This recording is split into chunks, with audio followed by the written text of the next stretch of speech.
What's up, gamers? With the Retroid Pocket 2S about to launch any day now, I want to give my first impressions on its bigger, more powerful brother, the Retroid Pocket 3 Plus. Let's get into it.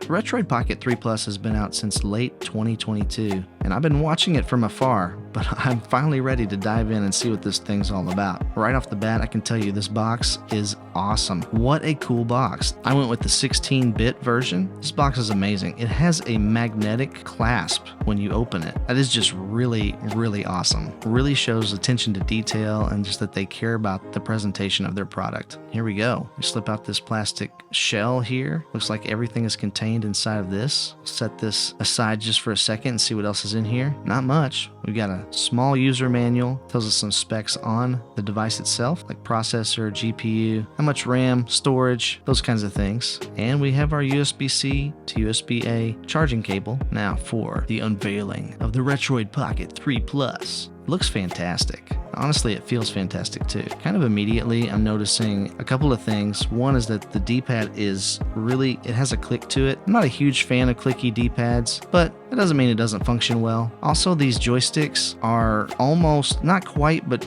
really close to flush with the surface of the device, and they click well, but there's not a whole lot of literally wiggle room. They don't move very far because they're recessed. You have downward firing speakers, a place for an SD card, your charging port, and a headphone jack. On the side we have our home button. It's kind of a strange location.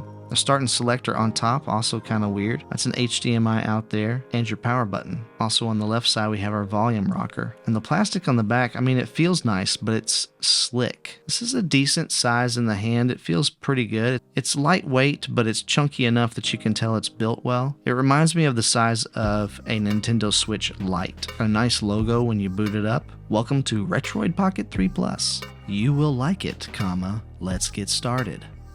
Whatever you say, man. So you have to set all this up yourself. This is not like the Ambernic devices that I have reviewed, which are already kind of set up for you when you open the box and ready to go. This runs on Android, and so you are going to have to go through a setup process. Nickname, BKG. We'll go with that dark theme. Everybody likes a good dark theme. It's going to suggest a bunch of emulators and ask you if you want to install them. So this comes with literally nothing installed on it. So one of the first things that I did was I downloaded the Xbox app so that I could try out xCloud, and now I'm going to play a little Exoprimal. Honestly, this plays really well. I know that there is some lag, but it's not super noticeable. I feel like I could have a decent game session on here. Honestly, the lag is not the thing that bothers me the most. The thing that bothers me the most are these really short joysticks. It just feels like I get all the way to the left and the right too soon, and it's going to take some getting used to. But if you haven't tried out Exoprimal, I highly suggest it. It is a pretty fun game, and I have a pretty funny review I did on it about how dumb it is, but how satisfying at the same time. I'll link that up in the corner. I wanted to try out the D-pad, so I was going to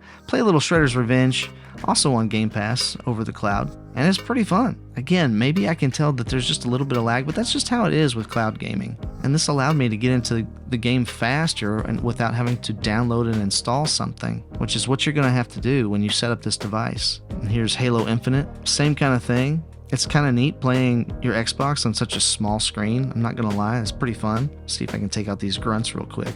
Shablamo in your face. Oop, missed one.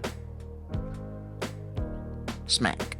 Now here's a game on the device. I have to figure out the controls real quick. But Asphalt 8, it's an older game, but I downloaded it from the Google Play Store. It's kind of a classic mobile racing game. So I don't know if it's just me, but maybe like some of these buttons need to be remapped for some of these games, or maybe I just am instinctively hitting the wrong things some of the time. But all in all, this seems to be running really well, and once I get the controls figured out, it's totally fine. The controls, when they work, and they didn't work for some of the Android games, but when they did, they seemed to work really well and they felt really good. And it seems to be running Android very smoothly. So for a $150 device, I'm pretty impressed. So those are my first impressions of the Retroid Pocket 3 Plus. Honestly, if I were grading this on packaging and presentation alone, it would be an A+. It felt premium through and through. It was like opening a new Apple product. When it's in your hand, you can't help but notice the quality craftsmanship. But since it's not ready to go right out of the box, we're gonna have to take some time to set up the emulation on here and come back with a follow-up video. But until then, please like and subscribe, stay kind and encouraging out there, and as always, I'll catch you on the flippity flip.